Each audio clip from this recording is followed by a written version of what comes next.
This is the KG100FX112 from Kustom. It's sitting back there, it has red trim. There's another KG100FX. This one is version 2.0, so I guess it's the one with the red trim. And then the 1.0 has no red trim. But if you look closely at the photographs, comparing the two, the controls are identical from the photographs. Okay, so there's an FX in there, right? KG100FX112. There's a 112-inch speaker, a custom speaker, made in China, the whole thing. Headquartered in, I think, Kentucky, a Kustom corporation. Okay, so that's the drive channel with a double coil P90. You know, so the hum is supposed to be mitigated.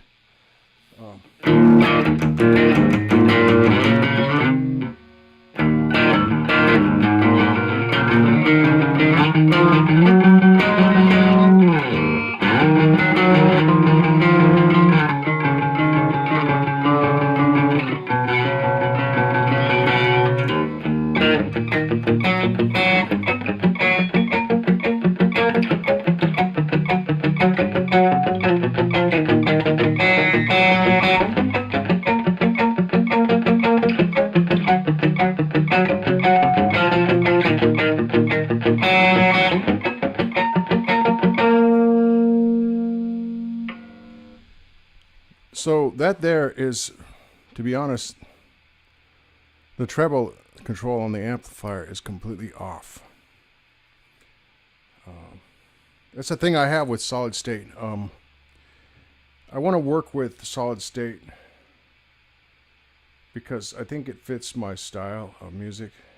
When I listen to recordings of solid state, I like the texture of the sound.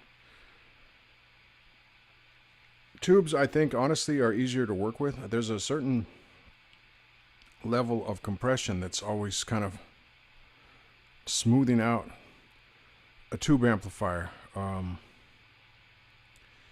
know, I almost think you could put a tube pedal, which is something I haven't tried yet, put a tube pedal on a solid state amp. Just get one tube somewhere in the signal chain, and I think it might really smooth things out, so to speak. I find it with this amp. I had it with the PV. I talked about it with that PV Bandit over and over again. The cleans are piercing. And that pedal show, they talked about when you're using solid state, you want to have a compressor, and I think that's sort of knock it down or push it down to try to mitigate those early spikes, the spike on the attack. So I'm getting that here. My point is I'm getting that here even with the treble turned completely off on the amp. And a mid pickup. It's not even a bridge pickup, right?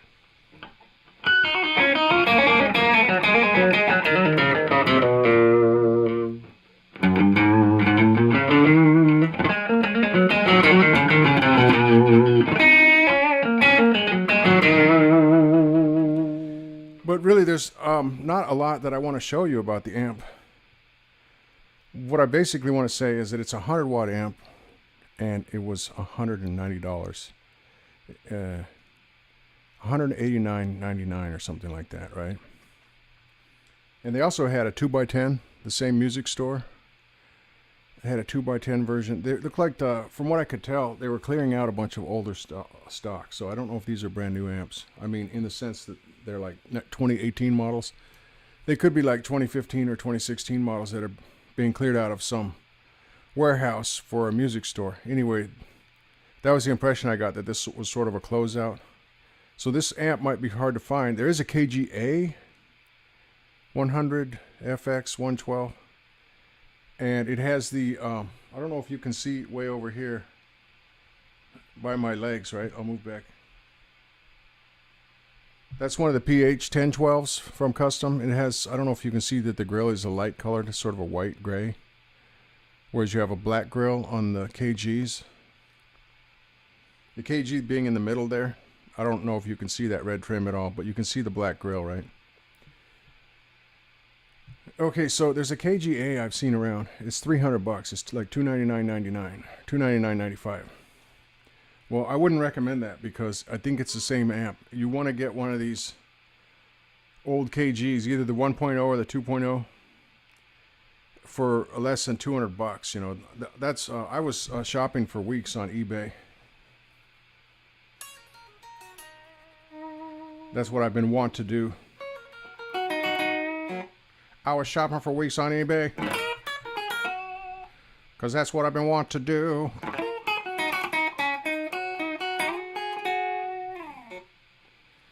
Okay, I have a hair here that's itching. It's not a pick, it's just to take a piece of hair or something that got there. It seems like every time I turn on the camera for one of these demos, all of a sudden my allergies just flare up.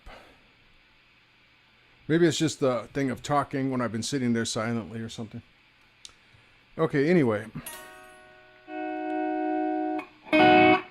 So I'm not going to say a lot about this amp. I guess just for grins, we'll go over to the clean channel, okay?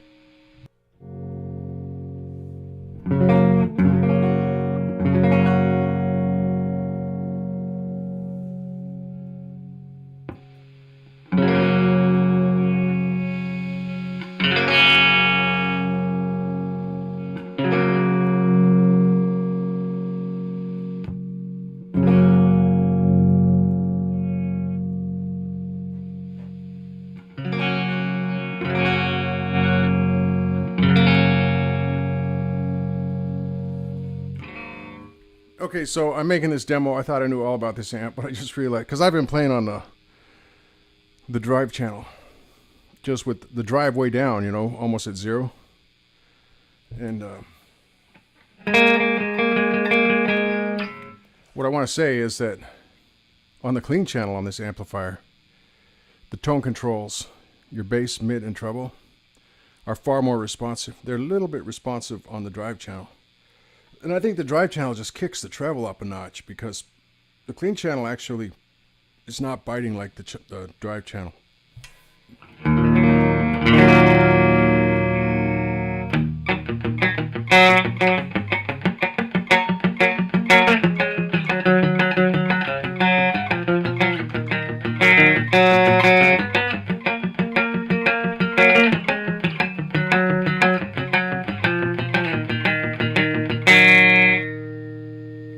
Well, I don't know. That is still like the ice pick thing is going strong over here. I don't know what it sounds like over there. You know, on the listening, and I'll find out when I edit this thing before I upload it. But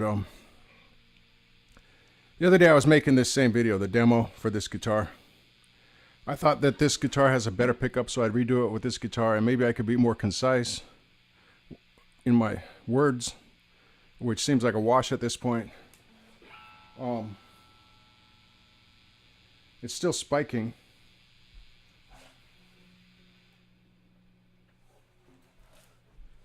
But if I get on this rhythm channel, clean channel, and I turn the treble all the way down, it's definitely noticeable. It's barely noticeable. I can tell it's working on the drive channel, but the drive channel seems to have a treble boost.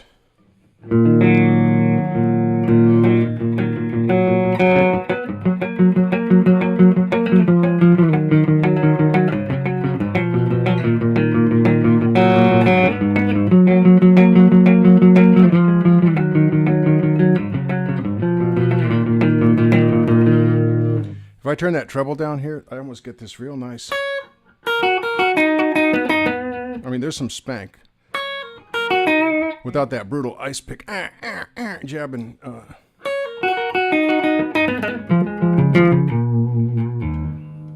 So I might have just, like, in the middle of making one of these little tests for YouTube, have stumbled upon the setting that I want on this amp. Okay. Anyway, I'm going to go back to the drive channel. Well, it doesn't matter. I guess I'll stick around on the clean channel. This is a new experience.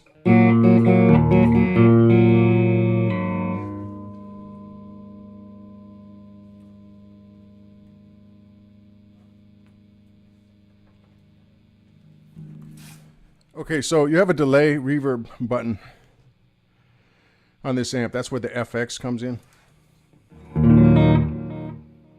That's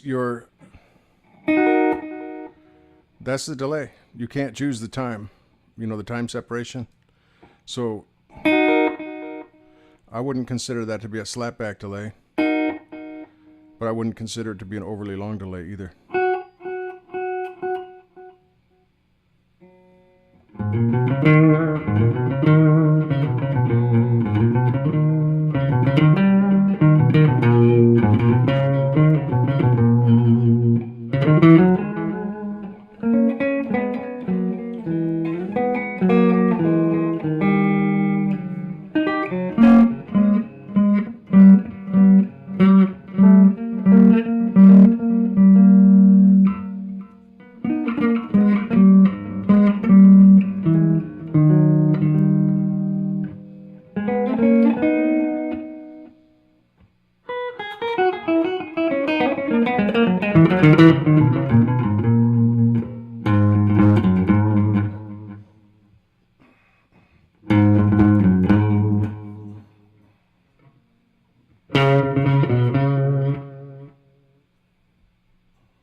Okay. So that's the delay. That's it. I can turn down the repeats. There's that one knob for the amount of delay.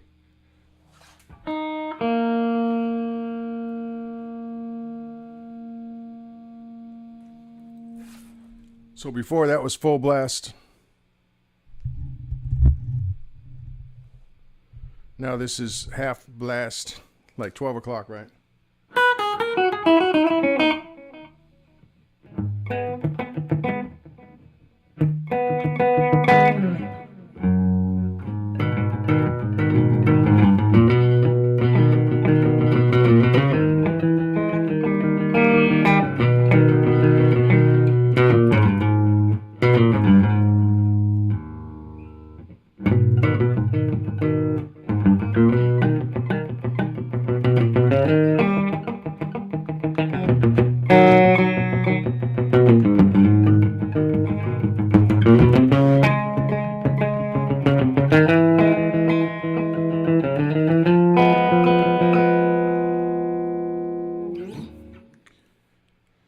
All right, now I'm going to introduce the reverb. And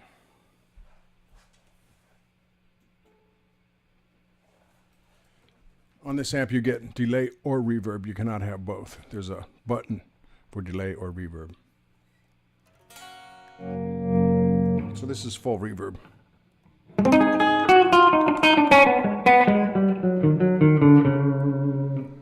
So you can have delay or reverb, and I think that there's not like a delay effect in the amp and a reverb effect, two separate effect circuits. I think it's a single circuit where when you press the button for delay or reverb, something changes slightly within that one circuit, because I think they're just using the same circuit for basically. Can you hear that? The way it chops as it bounces or decays, that choppiness. It's almost like your delay is really a slapback reverb on this amp.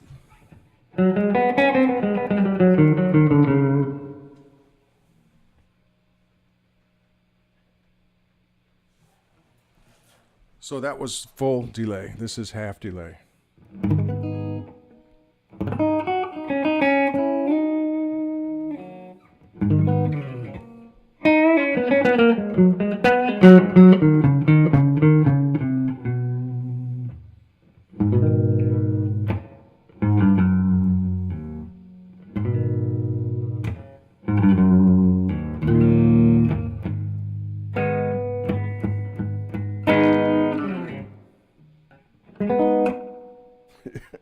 Yeah, it chops, man.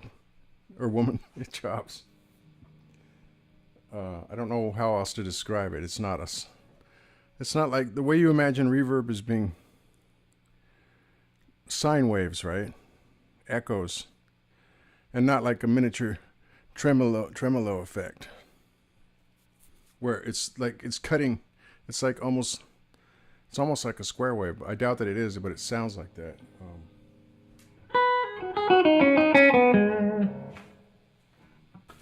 Okay, here's something that's really bunk about this. There's a chorus button, chorus on, but it's tied into that knob just like the delay and the reverb. So right now I have chorus on, but that knob off, right? So no chorus. So you're going to have either delay or reverb with your chorus.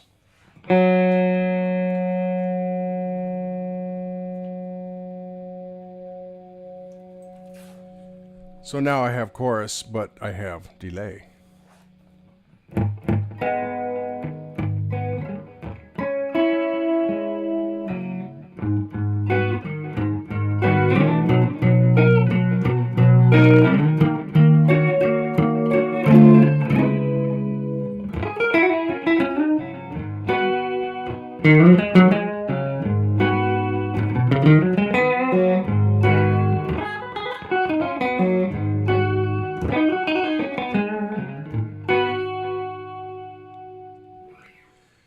Okay, so the whole time we're on the clean channel with the treble off. It still really spikes up, I have to admit. It's the solid state spike. So I put the treble back to mid. Having said that, there were like three flavors of clean on the PV Bandit. And this one is better than two of them. I think it's competitive with the third one. So I didn't like the cleans on that Bandit at all.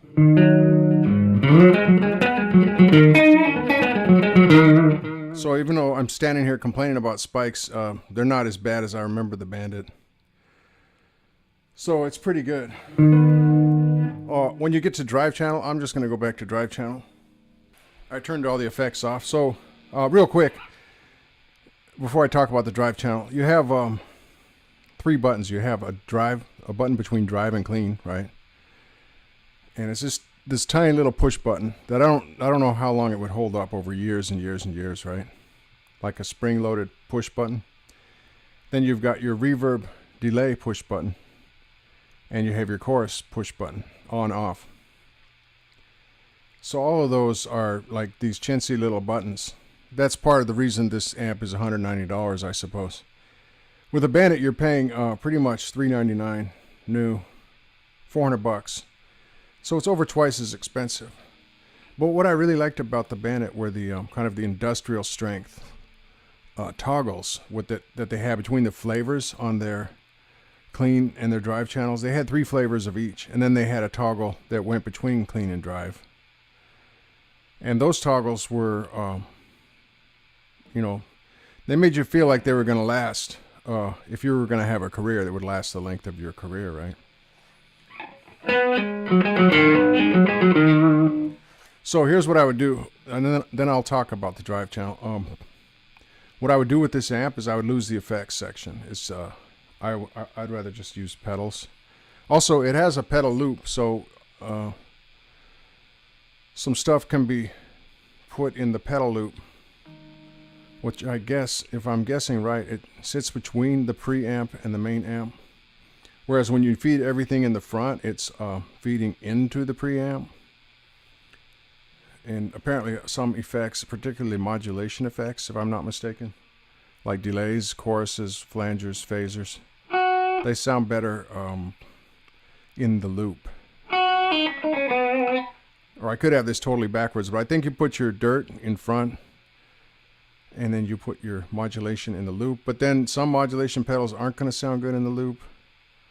It has to do, I think, something with line signals versus, what is it, line versus instrument? And what the pedals are doing. But generally, I've heard that you put modulation, if I'm not mistaken, you put your modulation on the loop. Okay, so it has an effects loop. That's a feature for people that are looking for that. Anyway, I would remove the effects unit, and over there where there's a knob and 2 push buttons, I would remove all of those controls, take out the effects. I'd put in a single, like a 3-way toggle, and it would be 100 watts, 10 watts, 1 watt, something like that. Not a toggle, maybe a toggle, or maybe a 3-way slider, but it would be 100 watts, 10 watts, 1 watt. I would put an attenuator on there. I don't care about the effects. I prefer just to add in pedals. The effects don't do a lot. The built-in ones. Anyway, the drive channel, the weird thing was I was doing this demo the other day. Maybe I'll go back to that other video and pull out some audio from a couple of other guitars that I were trying.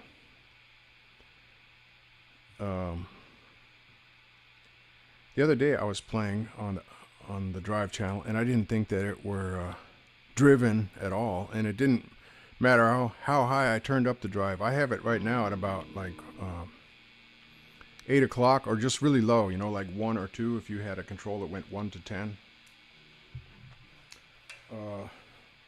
Then I have volume.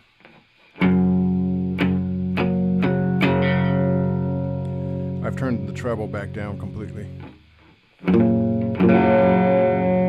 But I want to show you something. If you put a puffer fuzz, okay.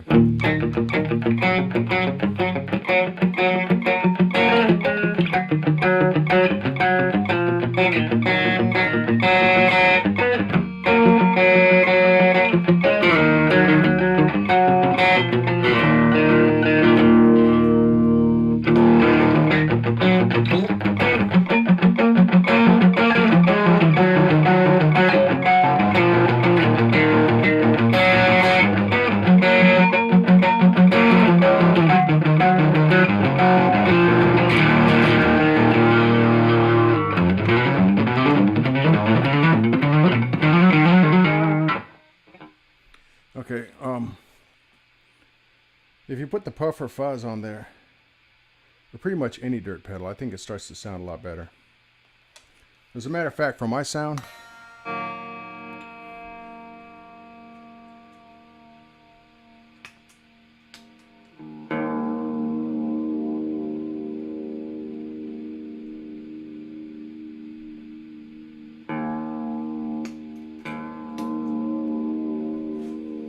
here's the orange burst.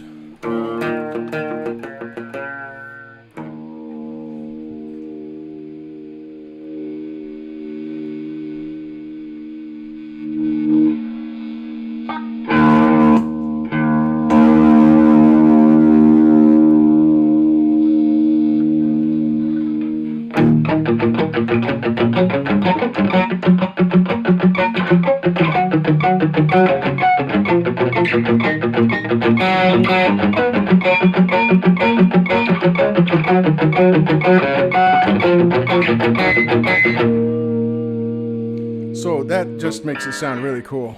It's a little loud for where I'm at right now.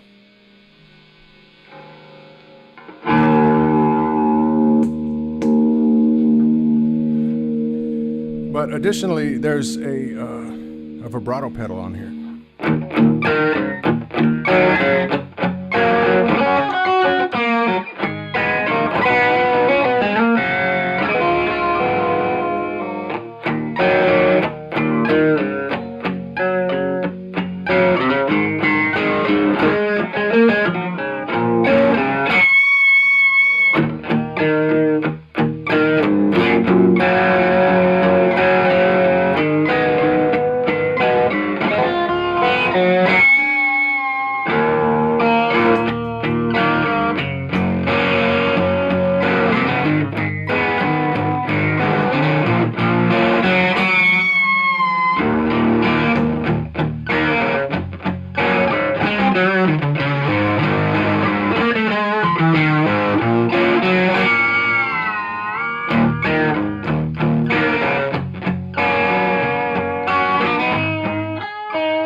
So put a couple of effects on there, and it pretty much can get you into the area of the sound you want, just in my opinion. It gets me into the area of the sound that I want. Again, I think that, okay, we're going in with this amp. I thought that the drive channel was going to break up into this really gnarly, like really super pebbly distortion, which it doesn't do. Which I satisfied that. I put that to rest the other day when I was testing it. I'm not going to crank the drive now. You'll just have to believe me or not. I'll try to put up those, maybe I'll include this, you know, in the video. Maybe I'll just put up both videos.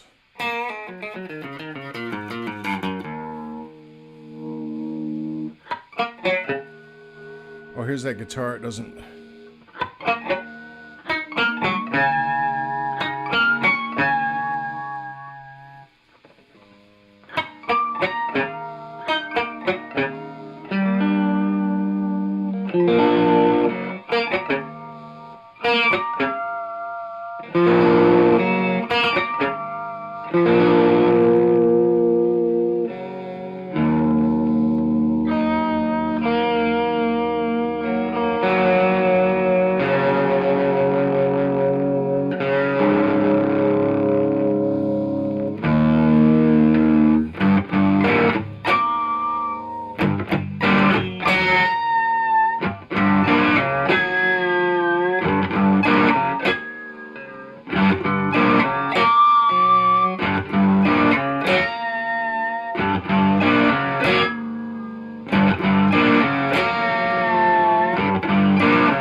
Okay, anyway, I like the sound of this puffer fuzz. Almost, well, I don't know, I like that orange burst. Speaking of which, I have 3 new Kaleen overdrives. And I'm so backlogged with my Kaleen demos. I've got, just looking over, I've got like 2 compressors, a fuzz, and now 3 overdrives that I haven't demoed, and let alone I'd like to go back and re-demo everything. I'd like to go down the line of everything I'm looking at here. I mean, I don't have a huge pedal collection. I've got a lot of Kaleens, got a couple Joyos, a couple Behringers, but I'd like to go through them again one by one and take them apart, look inside. I've got that Bear Fuzz from Kaleen.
That thing does some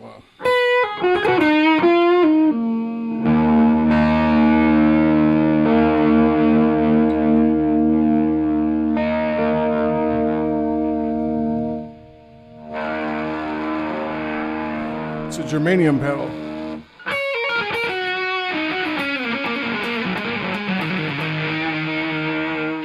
And then it starts freaking out depending on what else is in the pedal chain. Or the temperature of the room, actually, because of those germanium transistors. So I find that sometimes it starts spitting like an 8-bit, kind of like an 8-bit video game.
That's a strange bird, that pedal.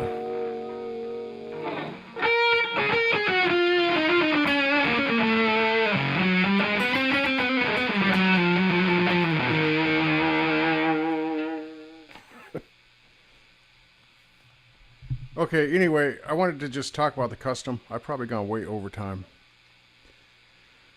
I'm going to upload, you know, quantity has its own quality, so I think I'm going to upload both demos. At least that way you'll have 3 different guitars to listen to with this amplifier. There'll be a redundancy in content, right? Talking about the effects. Maybe I talked about it a little bit differently each time. I would hope that the second time through that I got to the point more quickly than I did the first time through. Wow, that's a long video. Even when I edit it down, it's probably going to be a half hour or more.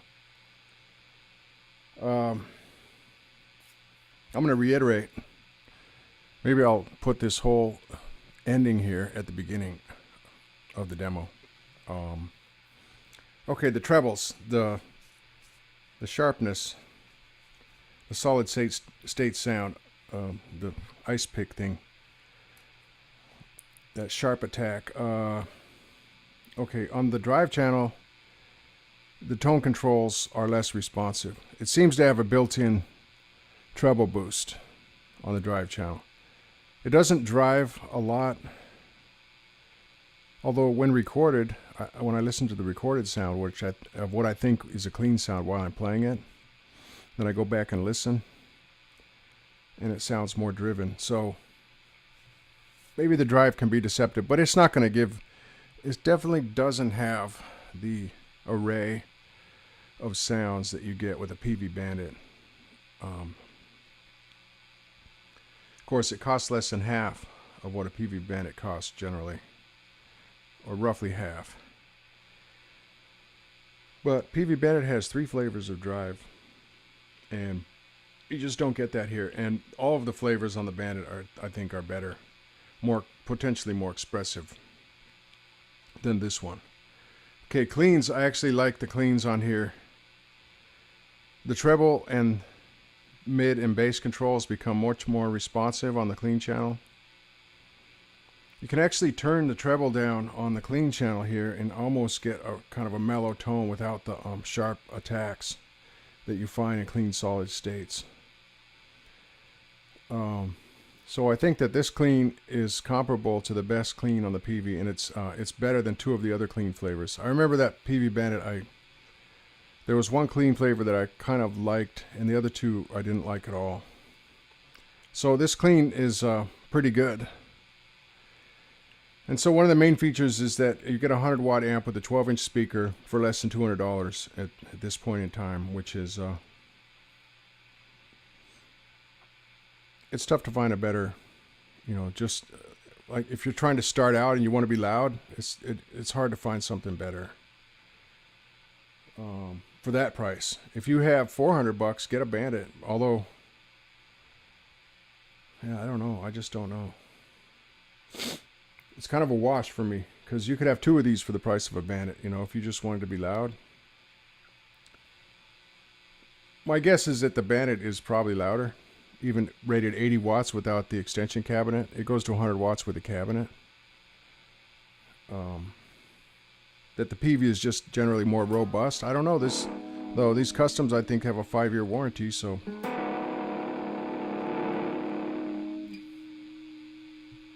So anyway, I don't like a lot of treble on these solid state amps. I find tube amps to be smoother, if you will, or just more pleasant in their attack in general. But once I go into some driven, or some dirt tones from overdrive to fuzz, and it all points in between, boosts and that sort of thing, put my trusty vibrato pedal on there. It sounds good to me. Now, the effects, to reiterate, I would take the effects out. I would put toggle switches in, more robust. I would have a toggle switch for attenuation. Without an effects section, I would just have an attenuation toggle, 100, 10, or 1 watt. That would really, give this thing a presence in a smaller space where you have to worry about being loud or not. 100 watts is fine if you can turn it up a bit. It's hard to play quiet with a 100-watt amplifier, in other words, even if it's solid state. It does have a headphone jack. Maybe I would make that 1/4 inch TRS instead of 1/8 inch TRS as it is.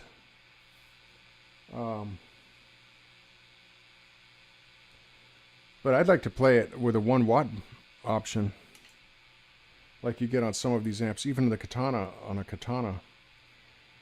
You get it on the Bandit. Well, you get an 80, 40, or 20 watt. You get 100%, 50%, 25% on your attenuation. You even have that other switch for dampening, which is like tight and loose. Maybe that's what they should do here. Take a page from the PV book and have a control like dampening, a 3-way toggle, tight, medium, loose. I think that's what it was. And then have attenuation. Get rid of the effects. I don't have any use for these effects. And I dare say most people wouldn't have any use.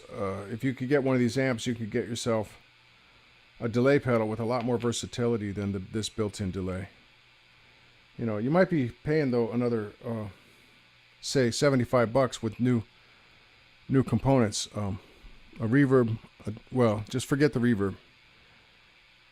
get yourself a delay and a chorus. That's another $50. So, you know, if you're really tight on money, I don't know what to tell you. Except I help you get more money so you could get some floor effects, some pedals, you know. Speaking of which, I think I might be tight on money here before long.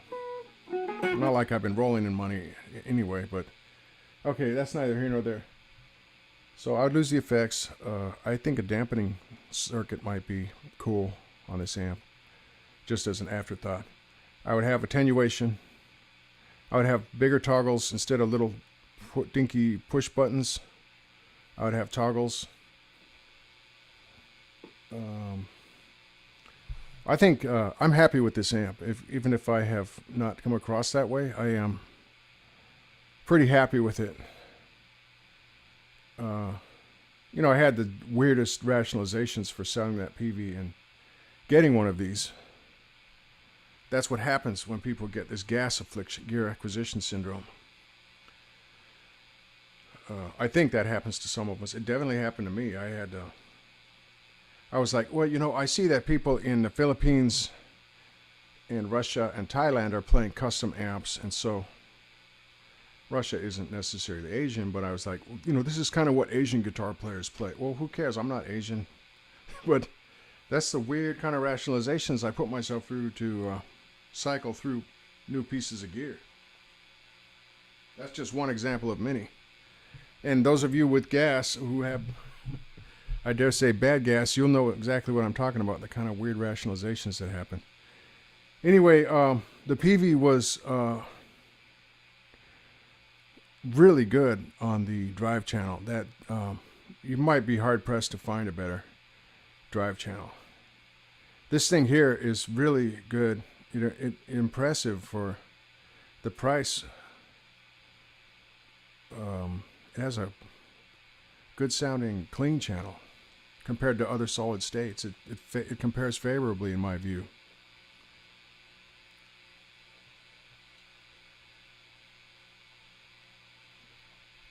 Anyway, I think I'll put up both demos, so if you got this far in this one and you still want to hear a couple of different guitars, you can listen to the other demo and vice versa. Maybe I'll roll them all into one demo. Like I'll say, oh, this one stops here. Now after this, I'm tacking on the rest of the, you know, the demos from the other day. So you're going to have some redundancy in what I say and things like that. But yes, obviously I like custom amps. I still have my PH1012. I've been so enamored with my 100 watt that I haven't gone back to my 10 watt. I think that a bigger cabinet gives you a greater resonance, right? But I was also looking at a 2x10. The dealer had the same dealer had a 2x10 for $129. It was like a 20 watt. And that would have been smoking. And they also had a 30 watt 2x12 for $239. And they sold out, but there are other dealers. And you see these for, I think that one dealer, it might have actually been $224.95. But I've seen them for $229 now from other dealers. And $239, $269. So I don't, know a lot about these exactly. I get the idea that these 2.0s, well, just that a lot of these are really from 2 and 3 years ago, that custom is not a big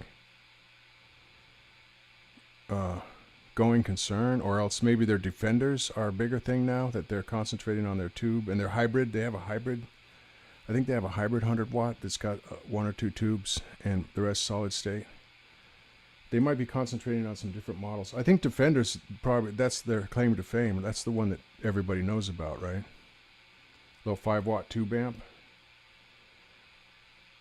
I heard, by the way, that those Defenders were like $100 when they came out. Now they're around $200 or $300, I think. I wish I had known about them when they came out. But the solid state fits my price point better. Anyway, I was shopping on eBay for weeks, and one day, all of a sudden, there it is, the 100 watt 12-inch speaker for Oh, and part of my mind is like, do I have to get it with the effects? I don't want the effects. Like, even before I even ever tried the effects, I was thinking, I don't want onboard effects. Anyway, 190 bucks, 100 watts, 12-inch speaker. I was all over it. I was finished. Unfortunately, I didn't have the other 129 to get the 2x10, or the 230 to get the 2x12 30 watt. I mean, if I'd have had a bundle of cash, I would have gotten all 3 amps at once. That's how much I like these. You know, whatever else I say about all the ice picks in the ear sounds and all that, there's ways of working around that. I just to generalize, it's just, I think solid state, you have to work harder to get a pleasing sound. I think a tube amp pretty much sounds good, period. Okay, I'm gonna call that a day.